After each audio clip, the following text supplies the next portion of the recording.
તો મિત્રો, આજે આપણે મંદિર નિર્માણની શૈલી વિશે માહિતી મેળવીશું.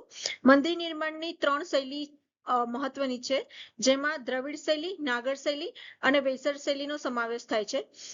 દ્રવિડ શૈલીની મહત્વની વિશેષતા વિશાળ પ્રવેશ દ્વાર છે, જેને ગોપુરમ તરીકે ઓળખવામાં આવે છે.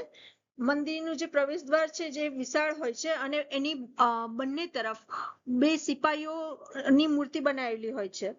આ ઉપરાંત પિરામિડ આકારનું શિખર, એ જેને વિમાન તરીકે ઓળખવામાં આવે છે, એ દ્રવિડ શૈલીની મહત્વની વિશેષતા છે. મંદિર જે છે તેની આગળના ભાગમાં એક વિશાળ જળાશયની રચના થયેલી હોય છે દ્રવિડ શૈલીમાં. આ ઉપરાંત દક્ષિણ ભારતના જે મંદિરો છે તેમાં દ્રવિડ શૈલીના મંદિરોનું પ્રમાણ વધુ છે. દક્ષિણ ભારતમાં આ કળાનો વિકાસ થયો હતો. પલ્લવો દ્વારા આ કળાને પ્રોત્સાહન આપવામાં આવ્યું છે. બૃહદેશ્વરનું જે મંદિર છે તે દ્રવિડ શૈલીનું ઉત્તમ ઉદાહરણ છે. નાગર શૈલી ની મહત્વની વિશેષતા કહીએ તો તેનું જે મંદિરનું નિર્માણ છે એ ચબુતરા પર થયેલું હોય છે. જે ઊંચો ચબુતરો હોય એના પર મંદિરનું નિર્માણ થાય છે, જેને જગતી તરીકે ઓળખવામાં આવે છે. એનું શિખર, મંદિરનું જે શિખર છે એ રેખીય હોય છે. આપણે દ્રવિડ શૈલીમાં જોયું કે પિરામિડ આકારના હોય છે. નાગર શૈલીમાં રેખીય શૈલીમાં હોય છે.